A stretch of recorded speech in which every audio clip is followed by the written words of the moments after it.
Welcome back to the Deep Dive. Today, we're doing something a little bit different. We are fast-forwarding the clock. We are. It is January 2026. We are standing in a market that has completely shed its future hype skin and grown into something, well, something pretty unrecognizable from just a few years ago. We're talking about real-world assets, or RWAs. Right. But before you roll your eyes and think boring bond yields, I need to stop you right there. It's definitely not just about bond yields anymore. It's about survival. Exactly.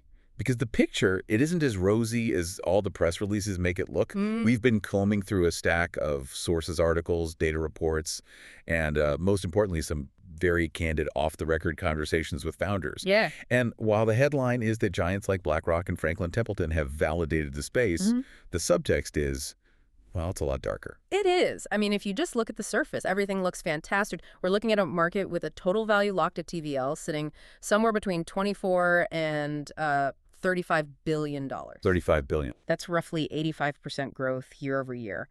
By any traditional metric, that is a booming industry. Right. $35 billion is nothing to sneeze at. But here's the hook that grabbed me, and frankly, it terrified me a little bit. Despite that massive growth, there's a consensus forming among the actual builders, the people in the trenches, that 90% of the current RWA projects are essentially walking dead. That's the number that kept coming up in the source material. 90% failure rate. That's brutal. That's not a market correction, it's a massacre. Yeah. So our mission today is to figure out why. We're not going to do Tokenization 101. Yeah. If you're listening to this, you know what a token is. We're going to look at the structural risks, the specific traps these founders are falling into, and the off-the-record dirt that no one is putting in their white papers. And we also need to talk about the battleground, because the war between Ethereum and Solana for this $35 billion pie has really shifted from a technical debate to a purely strategic one. Okay, so let's set the stage. January 2026, $35 billion locked. What is actually driving this?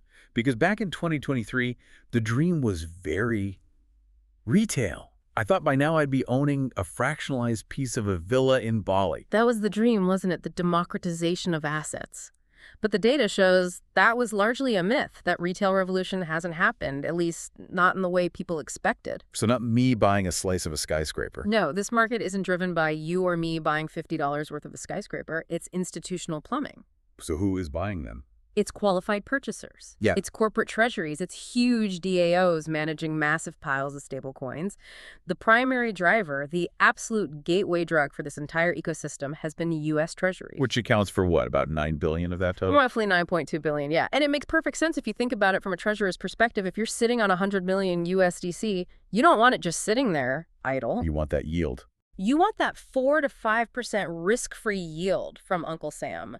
But, and this is key, you want it with sub-minute settlement, so you can use it as collateral in DeFi. Right. You can't use a traditional T-bill as collateral for a loan on a Tuesday night at 2:0 a.m., but you can use the tokenized version. Exactly. It's the perfect collateral asset. But here's the problem, and this is where we start getting into those failure rates. Treasuries are easy. They're liquid. They are safe. And relying on them has lulled the market into a false sense of security about, well, everything else. Okay, so let's unpack this 90% failure stat. If treasuries are booming, why are founders so pessimistic about the rest of the field? What are they telling you off the record?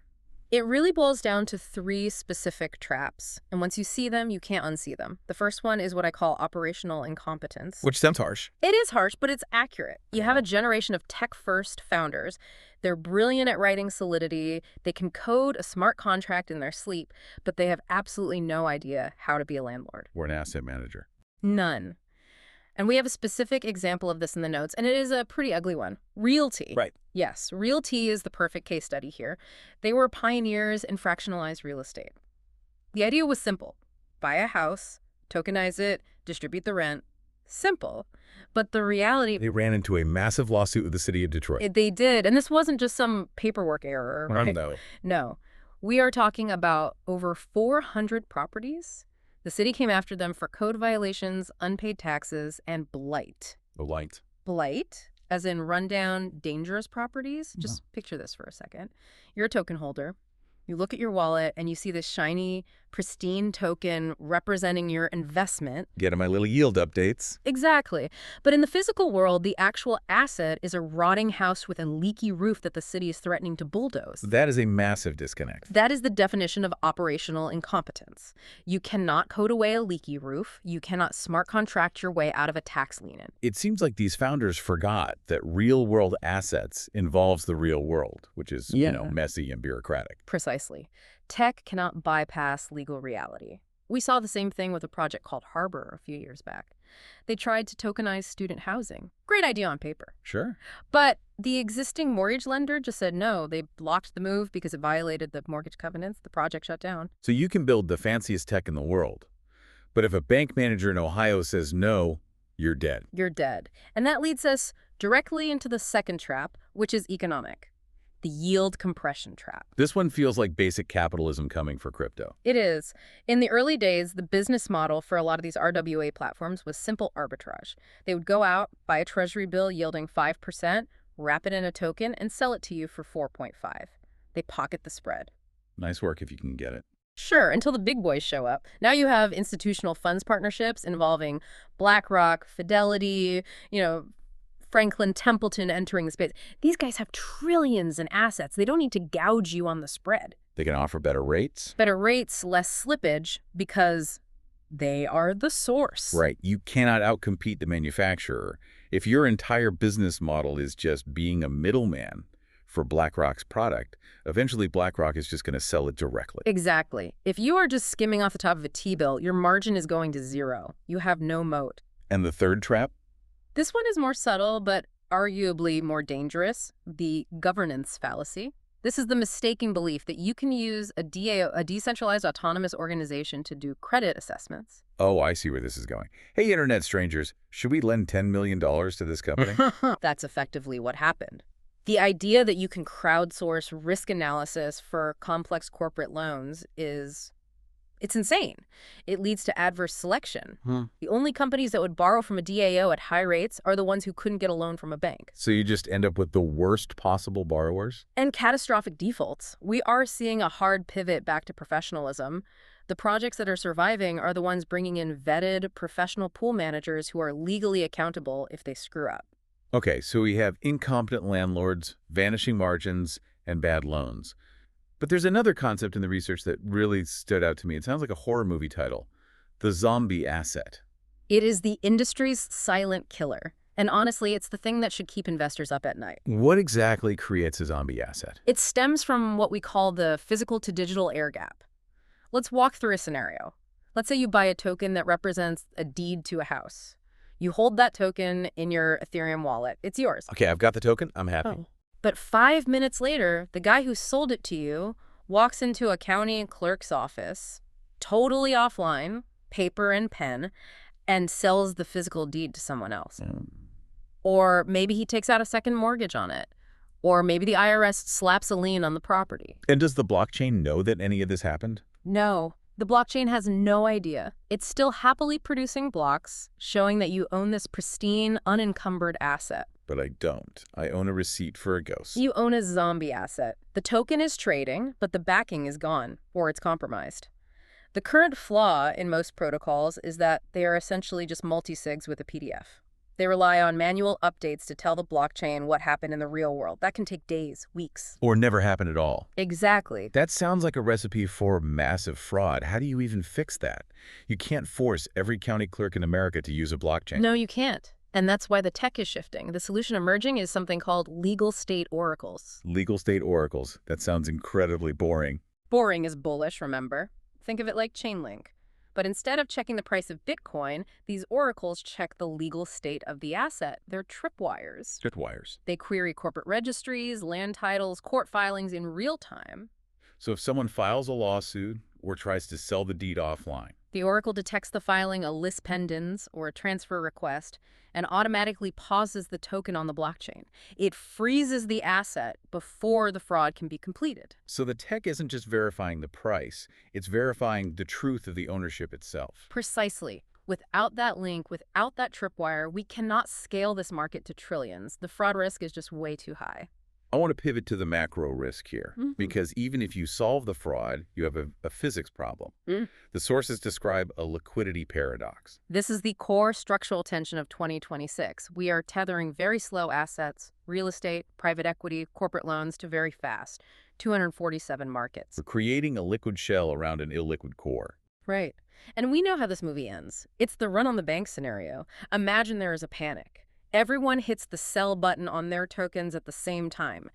They expect an instant exit because, hey, it's crypto, that's the promise. But the underlying asset is an apartment building in Chicago.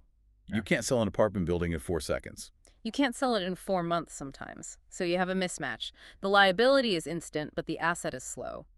This is exactly what caused the 2008 financial crisis, turning illiquid mortgages into so-called liquid securities. Except now we are doing it on a blockchain where liquidations are automated. Exactly. In 2008, you could call the bank, negotiate, maybe get a pause. On the blockchain, the smart contract just executes. It sells everything into a crashing market instantly. That is systemic risk on steroids. So what's the fix? Are we just doomed to repeat 2008 at light speed? Surprisingly, the fix is to make the blockchain worse, or at least slower. The safe protocols, the ones poised to survive, are enforcing settlement buffers. They're moving to T+1 or T+2 settlement cycles. They are intentionally slowing it down. Yes. They're saying, you can sell, but you get your money in 2 days. This matches the banking system and gives the asset manager time to manage liquidity without crashing the whole fund. That is fascinating.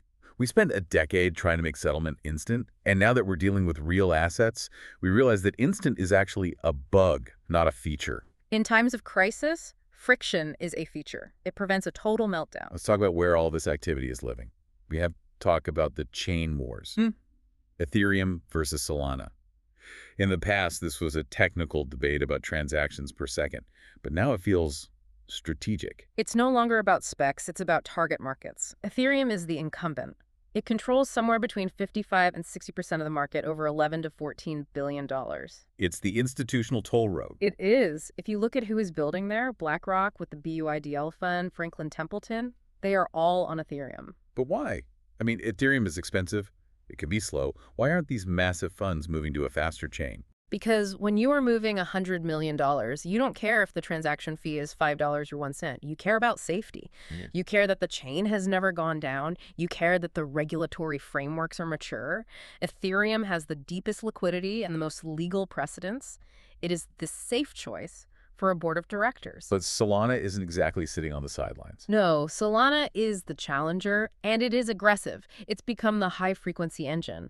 It crossed $1 billion in RWA TVL recently, growing about 200%. And the user profile is totally different, right? Completely. 90% of the non-stablecoin assets on Solana are U.S. treasuries, but they're being used differently.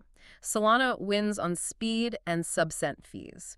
If you're a retail user wanting to invest $50, or if you're a high-frequency trader building an automated strategy, you cannot use Ethereum. The gas fees would eat you alive. So Solana is for consumer-facing apps and high-velocity trading. Exactly. If you want to build the Robinhood of RWAs, you build on Solana. If you want to build the Goldman Sachs of RWAs, you build on Ethereum. That's a really clear distinction.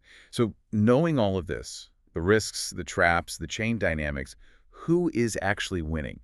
Who are the specific names that our listeners should be watching if they want that insider alpha? The dark horse sector right now is private credit. It's sitting at nearly $19 billion. You have to remember, traditional banks are pulling back from lending. It's hard to get a loan.